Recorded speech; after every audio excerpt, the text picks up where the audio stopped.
Entendes o que estás lendo? O podcast que te leva através das páginas da Bíblia, livro por livro, capítulo por capítulo. Uma exposição bíblica emocionante. Aperte os cintos e embarque comigo nesta viagem.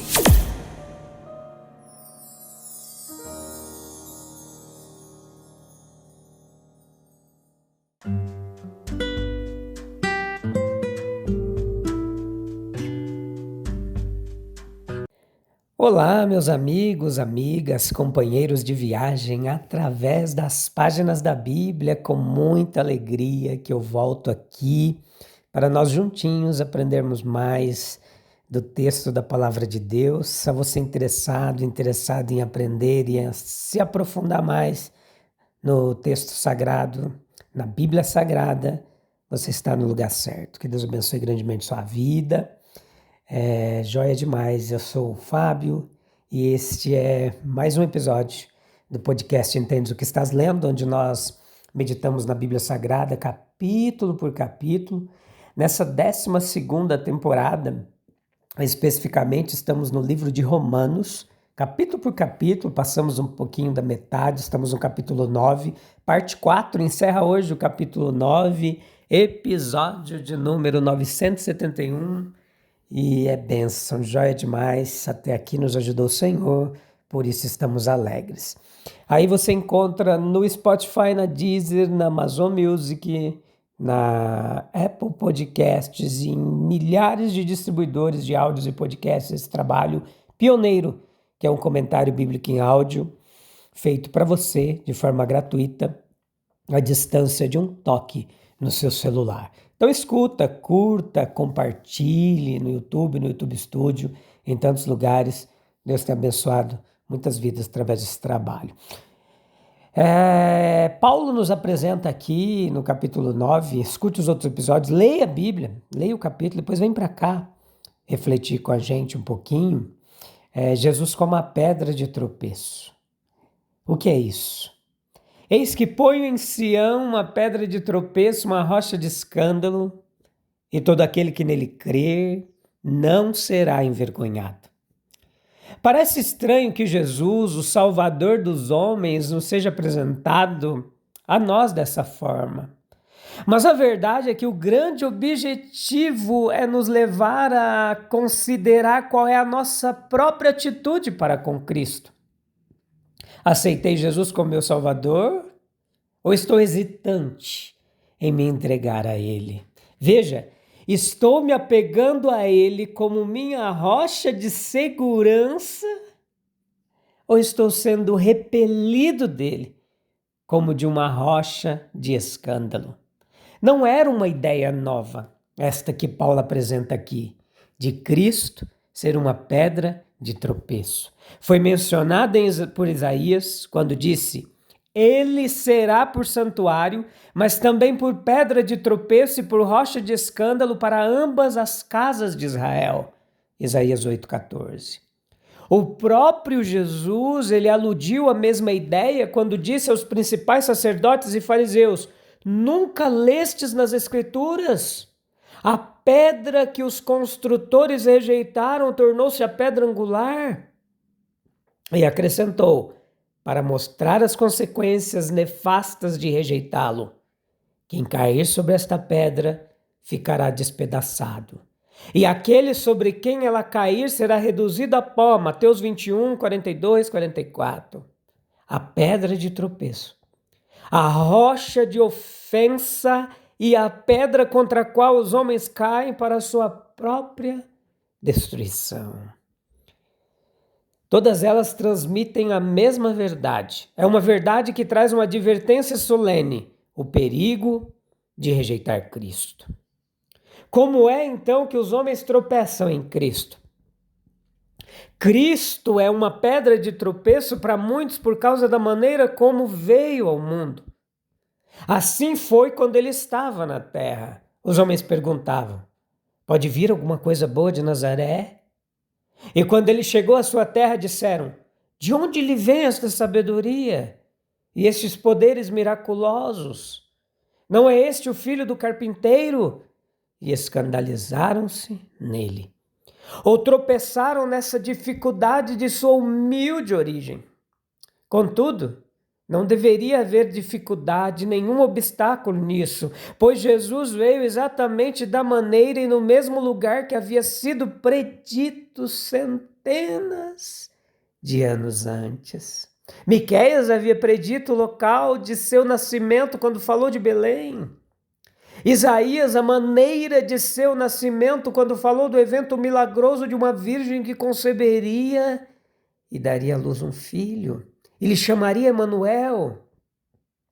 Aquilo que é um obstáculo para muitos deveria ser uma confirmação, uma força da fé no Filho de Deus.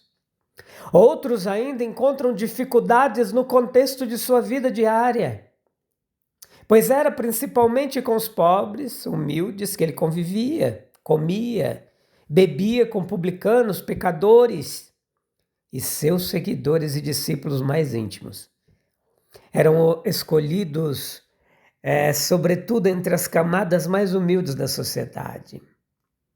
Aqui, porém, reside a própria prova de que Cristo era de fato divino. Deus não faz acepção de pessoas.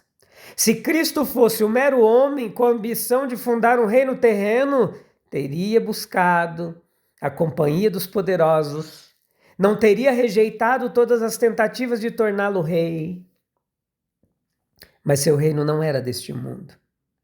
As próprias pessoas que ele escolheu para serem seus primeiros embaixadores e fundadores eram, em si mesmas, uma prova de que a sua religião era divina. Sem posição social, sem riquezas terrenas, sem instrução ou influência mundana, eles partiram de uma obscura província do Império Romano e apenas pelo poder das palavras que proferiram fundaram uma religião que hoje envolve o mundo inteiro. Deus, de fato, escolheu as coisas loucas do mundo para confundir os sábios e as coisas fracas do mundo para confundir as fortes. Esse fato também sobre Jesus Cristo, seu ambiente humilde, seus seguidores, em vez de ser um obstáculo, deve fortalecer a fé. Muitos encontram grande dificuldade na morte de Cristo. Paulo disse que em seus dias o Cristo crucificado era para os judeus uma pedra de tropeço e para os gregos loucura. E é a cruz de Cristo que é a pedra de tropeço para muitos hoje em dia. Estão dispostos a considerar Cristo como o maior de todos os mestres, como um exemplo belo e santo, mas não conseguem ver significado na expiação. Tropeçam na cruz. Chamam a pregação da salvação pelos sofrimentos de Cristo de doutrina de sangue. Que assim seja. E se você retirar a doutrina do sangue da Bíblia, quanto dela restará? Não foi o derramamento de sangue característica do sacrifício de Abel, que por prefigurar a necessidade de expiação pelo pecado foi preferido ao de Caim, no qual não houve reconhecimento de culpa ou indignidade? O cordeiro que o próprio Deus providenciou para o holocausto, em lugar do sacrifício pretendido por Abraão, o cordeiro imolado, sangue aspergido nos umbrais das portas dos israelitas no Egito, as ofertas sacrificiais da lei mosaica. Não seriam todos esses apenas tipos, apontando para o grande sacrifício, ensinando aos filhos de Israel a necessidade de sua expiação? Mas aqueles que aceitam Cristo como um grande mestre e rejeitam a doutrina de sua expiação, dificilmente são coerentes. Parece-nos incrível como alguém pode aceitar a narrativa do Evangelho sobre os próprios ensinamentos de Cristo, sem crer que ele ensinou que sua morte foi um sacrifício. Logo após iniciar seu ministério, que ele permitiu que João Batista dissesse dele: eis o Cordeiro de Deus que tira o pecado do mundo. Ele mesmo disse: assim como Moisés levantou a serpente no deserto, assim também importa que o Filho do Homem seja levantado, para que todo aquele que nele crê não pereça, mas tenha vida eterna. Essas palavras transmitem claramente que não só haveria o poder de um bom exemplo na vida de Cristo, mas também um poder curador e salvador em sua morte, quando foi erguido na cruz. Ele fala em dar a sua vida pelas ovelhas. E quando instituiu a ceia do Senhor, indicou claramente que seus sofrimentos na cruz seriam o pensamento principal nessa comemoração. E que esses sofrimentos foram suportados em favor do seu povo. Este é o meu corpo, partido por vós.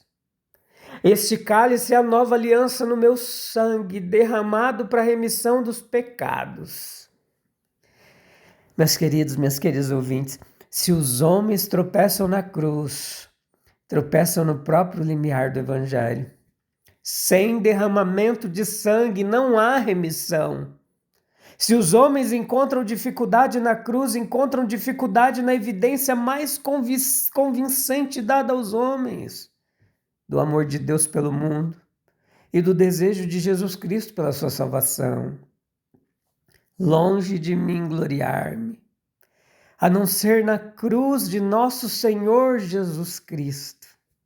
Em vez de tropeçarem nisso, deixe-me agarrar-me a isso, deixe-me viver sob o seu poder. Porque a mensagem da cruz é loucura para os que perecem, mas para nós que somos salvos é o poder de Deus. Cristo jamais é indiferente a ninguém. Para alguns é a pedra angular sobre a qual edificam a vida, mas para outros torna-se a pedra de tropeço por causa da incredulidade. A diferença não está em Cristo, mas na resposta do coração humano. Quem confia nele jamais será envergonhado.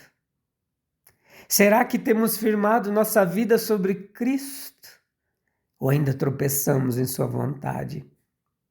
Temos abraçado a cruz como poder de Deus para a salvação ou apenas admirado Jesus à distância? Pense nisso, reflita e venha orar comigo enquanto a gente encerra mais um episódio e mais um capítulo desse podcast. Oh, louvado seja para sempre o nome bendito de Jesus Cristo. Senhor, aleluia, abre os nossos olhos espirituais para que vejamos Cristo, para que vejamos nele e que ele seja para a gente não uma pedra de tropeço, mas o firme fundamento da nossa fé, para a edificação das nossas vidas. Ajuda-nos a confiar plenamente na obra da cruz e a viver para a tua glória todos os dias da nossa vida. Em nome de Jesus Cristo. Amém, amém, amém. No próximo episódio, eu convido você para a gente iniciar o capítulo 10 de Romanos. A gente vai ver o profundo desejo de Paulo pela salvação de Israel e o caminho da justiça que vem pela fé. Tá bom? Espero você lá. Que Deus te abençoe.